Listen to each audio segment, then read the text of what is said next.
As Sarah's mind delved deep into her subconscious, the picture began to change. The child started adding a large rectangular box around the female picture. The rectangle turned into an outhouse. The female was trapped in this prison.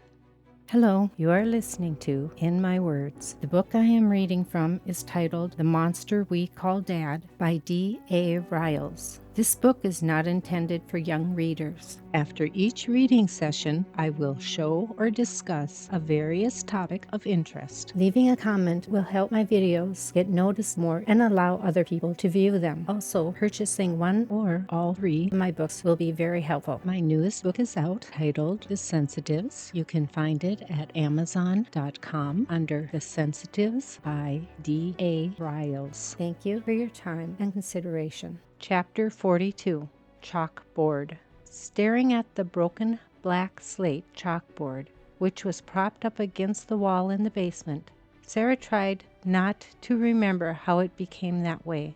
Instead, she allowed her imagination to take over. The red-painted, bumpy, cold cement floor in which she sat upon did not hinder her, nor did the steps which led up to the kitchen. Actually, it made her feel safer for her to draw.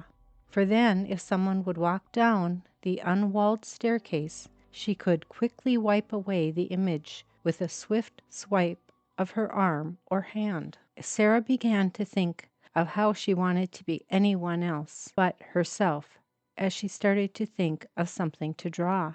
Picking up the white chalk which lay before her, she lifted it to her nose. Breathing in the scent of the long, slender drawing implement, she began scribbling upon the slate board.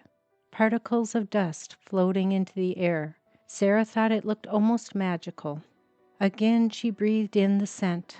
For some reason it made her feel as if she had no worries. Her mind began to wander to a place without pain, a place which was timeless, no fear, no restraints. Erasing the small scribble, she began her picture in earnest as her mind drifted further away. Long flowing hair emerged from the drawing. Sarah always wanted long hair, but for whatever reason, it just didn't grow beyond the top of her shoulders.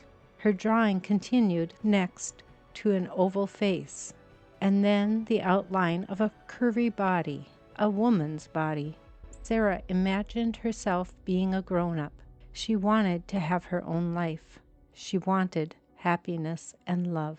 Continuing on, she drew in more detail a long gown, a face, and a pretty smile upon the female's lips, which Sarah imagined were red and beautiful.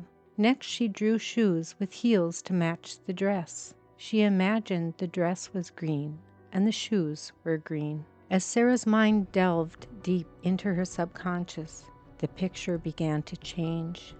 The child started adding a large rectangular box around the female picture. The rectangle turned into an outhouse. The female was trapped in this prison.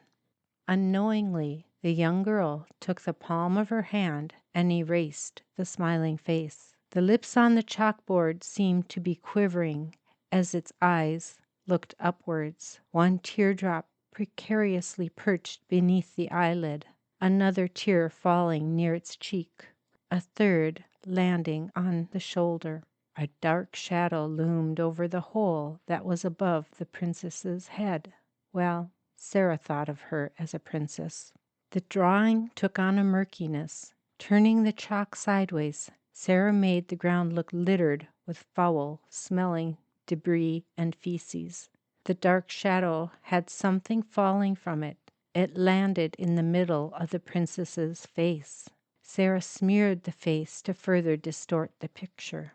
More waste was landing upon the beautiful princess, more smearing of the chalk. Without breaking the chalk, the oblivious child then pressed hard against the slate and scribbled all over the gown. She filled the inside of the box with foul-smelling excrement. The once beautiful princess, now trapped inside the outhouse toilet, being obliterated with the chalk. Leaning back on her arms, the young girl looked at her drawing. She didn't like what she saw, but somehow she felt that she was a princess, and this was her life. The young girl didn't want to be part of this world. She didn't ask to be born. She didn't ask for a life of torture and humiliation. She wanted her life to end. She wanted to be loved. She wanted. With anger, she swiped her arm across the broken chalkboard to erase the drawing. She didn't want to look at the image any longer. If only life was different. If only Mom and Dad loved me. If only. Feeling a burning sensation upon her right wrist brought her out of her ever-darkening thoughts. Looking at her arm, she could see a small red line of tiny bubbles of blood forming from the cut. She looked at it with wonder. A smile came to her face. A warm feeling went through her body. She felt almost alive. She even felt a little giddy. Not knowing why, the small child let the feeling pass. Unfortunately for Sarah, this wouldn't be the last time that having a cut would bring a response of almost euphoria for her. She couldn't feel any pain from the cut, but it seemed to make her happy.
Please like, share, and subscribe.